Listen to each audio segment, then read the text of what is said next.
Welcome to the Essential Oils Podcast, the podcast where we talk not only about essential oils, but natural health in general. And for those interested, how to build a wellness-based business around it. I strongly believe that everyone should have the knowledge to be a health coach in their own home.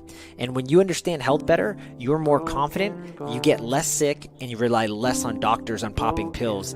This podcast is dedicated to teaching and empowering others to be healers in their own home. And with the help of my wife, Nini, we hope to take you on a powerful journey of health discovery. Welcome to the show. What's up, guys? Happy Thursday. I want to talk to you guys about Copaiba. This is an essential oil that I have gotten a lot of good use at. And the more that I research it, the more that I learn about it, I'm like more amazed. So I want to start this episode off. I'm going to give you 7 just bullet point reasons why Copaiba is just so effective. And then I think some of the things that we're seeing on the studies comparing it to CBD, as well as some of the things that we see in the neurological and some of the neuroprotective mechanisms that it offers. The other thing I want to mention is, every Thursday I like to talk about obviously essential oils and just different ways that you can help, modify your health and become a better, stronger human. And so, one of the things I have mentioned in the past is if you're interested, my mentor created a class, not a 10 week, but a 10 videos, which goes over everything in terms of just of optimal health, right? Sleep, stress, metabolic health, immunity, all that good pregnancy stuff, and all this good stuff. And it's packaged into a nice free course. So if you're interested in getting that course, simply go to joelevancoaching.com/teach me, and you're going to get that course for free. Once you complete the course, shoot me an email and we'll get you set up, and I will actually send you a free gift. So I'm very bullish on using many things for my health, and one of them just happens to be essential oils, and I like to spread that joy and that gift with the rest of you. So let's get into essential oils here and just why they are so effective. Hold on, I'm trying to go live here on TikTok, and I'm getting issues because the word, I guess, CBD is just not allowed. So they are banning me. Let's see if I can modify this. Let's see if I space it out. What if I say C plus B plus D? They didn't like that either. They caught on. They caught on to that. How about the endo? Let me see if I can say endocannabinoid. How about that?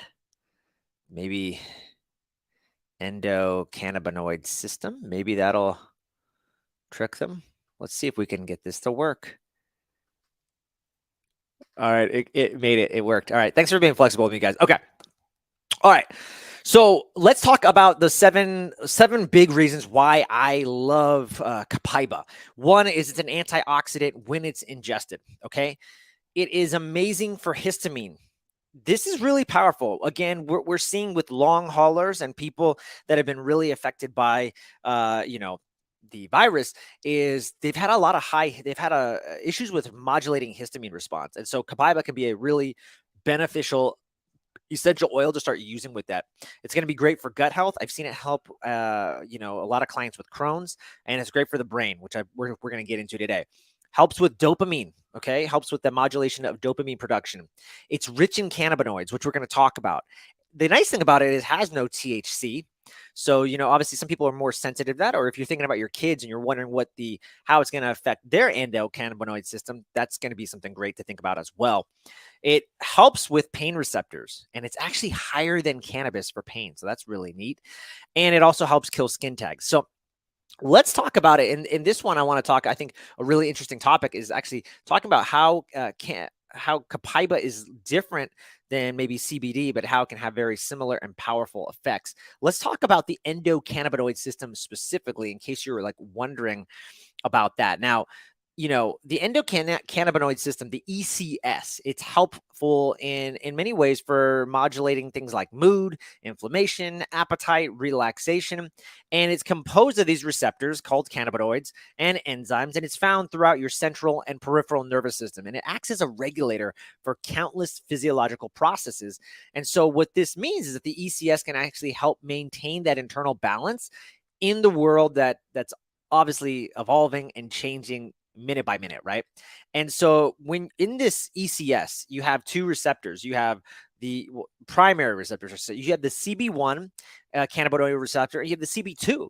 And so the brain and the spinal cord, it contains these CB1 receptors, whereas CB2 receptors are found mostly in our immune system, okay? And so due to the fact that it resides in different parts of the body, activation of these receptors is going to play a different role, right? And so, for instance, if you're looking at the CB2 activation, you're looking at it when it's activated, it's going to help support healthy nervous system, healthy immune system function.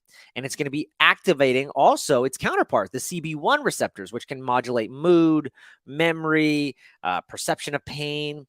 So while binding to the CB1 receptors is going to positively influence a lot of those brain functions that we're talking about, and we're seeing that in the studies actually with Copaiba, is that it affects a lot of the dopamine receptors as well as the microglial functions and neuronal health in the brain, which is pretty neat. So it has a protective effect.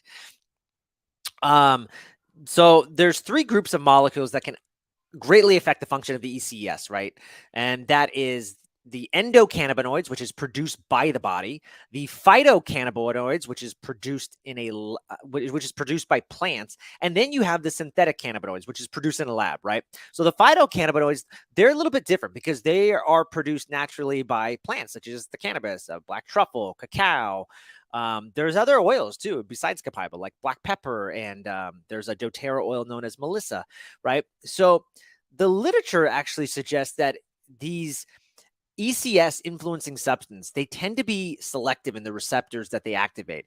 And so this means that they tend to either activate the CB1 or CB2, and they can directly or indirectly affect, that can obviously indirectly affect the chemical makeup. So if you're, you want to obviously, depending what you're taking, whether it's CBD or Copaiba, you're going to be looking at, hey, what is going to affect these receptors? And one of the things I think that makes Copaiba just so powerful is that it's high in the phytocannabinoid called beta caryophyllene. And I'm just going to, for short, call it BCP. This has the ability to bind directly to CB2 receptors. And that's going to help affect that ECS, that endocannabinoid system, right? The neat thing is, what's the advantage of taking Copaiba maybe versus CBD? Well, the BCP, the beta caryophyllene, it directly binds to these CB2 receptors. So it's going to produce this rapid and powerful change within the body, right? On the other hand, CBD doesn't effectively bind to either receptor. So it indirectly affects the ECS. And in fact, despite having this unique ability to bind indirectly to both CB1 and CB2, CBD's interaction is not nearly as intense as that offered by some of the other compounds. Okay. So unlike CBD essential oils that are rich in BCP, such as Copaiba, they are more easily tolerated, right? And they still offer those countless benefits found in the human body, which is nice. It also is going to target pathways outside of the ECS. And there's some studies showing that it can affect the CD14 receptor, which is an opioid receptor. So that's going to help with pain. That could also, in my mind, help with things like cravings and food, and because that opioid receptor is that wanting. And if you can diminish, I'm sorry, not the wanting, but the liking of something. So if you can overstimulate, there's some studies showing if you can overstimulate the liking of something, then you can reduce the dopamine effect, and that's going to help a lot with cravings and you overeating. So that would be another something that's interesting to play with. So CBD has these helper molecules that signal the ECS to work more efficiently and modulate these responses. And they directly bind to these receptors. Now, doTERRA actually did a testing in their own lab, and they wanted to check how CBD and isolate how it would affect, how it would affect certain cells. And what they found is that because a lot of these CBDs are mixed with carrier oils, the absorption is limited and the effect is actually even further decreased. So that was something that they noticed in their own lab. The other interesting thing is a study published in 2017 showed 69% of CBD products were mislabeled and found to have higher levels of THC than were actually regulated. So you have regulation issues too. And one of the things that I think about too is I have 2 kids, 2 boys, and if I want to, I understand the effects, the power of CBD, but I just being able to titrate it effectively, I wouldn't know. I feel much more comfortable using something like a Copaiba. I just think it's a little bit, easier, and I don't have to worry about the THC effects or anything like that. And also, people, if you're getting drug tested at jobs or anything like that, that might be also running into an issue. So Copaiba can be great. You can take it orally in a capsule. Great for inflammatory issues, gut health. It can help reduce blemishes if you use topically, or you can just diffuse it, and it has that calming and relaxing effect. Now, I want to talk about some of the neuroprotective effects of the beta caryophyllene. There's several studies out there, so definitely go check it out. One of the studies showed that the exposure to the BCP lessened the extent of nervous system inactivation. It protected neurons. It reduced microglial activation. Again, it helped the BCP activated the CB2 receptor. The results showed that there was a supporting body of evidence suggesting that BCP and essential oils that are rich in BCP can help support the nervous system. There's a study called Fast-Acting Receptor-Mediated Regulation of Neuronal Signaling Pathways by Copaiba. That study showed that it was upregulating signals that associate with cell metabolism, growth, immunity, apoptosis, which is the destruction of bad cells or cells that are like not functioning, and it determined again to be a powerful CB2 mediator. Okay. They did a study showing Copaiba and hypertension and found that it significantly reduced oxidative stress and hypertension issues. So you think about anybody that you know in your family who's having stress. Again, we're thinking about regulation of the nervous system, I think, which is really, really powerful. Anti-neoplastic activity with Copaiba. There's a study, and I can throw these all in the show notes in the podcast, but 10 consecutive days of a treatment it showed that it inhibited tumor cell numbers, reverting medulla and blood cell counts values similar to the control group, inhibited an increase of several inflammatory mediators. So, and it talks about, TNF alpha, which is a common cytokine. And so it helped also with tumors and the prevention of them. So anti-cancer, antioxidant, antimicrobial. These are just some of the things that could be possible. I could have to say could because, you're not allowed to say heals, treats, or cures any disease. So definitely look at some of these randomized control studies. Pretty cool stuff.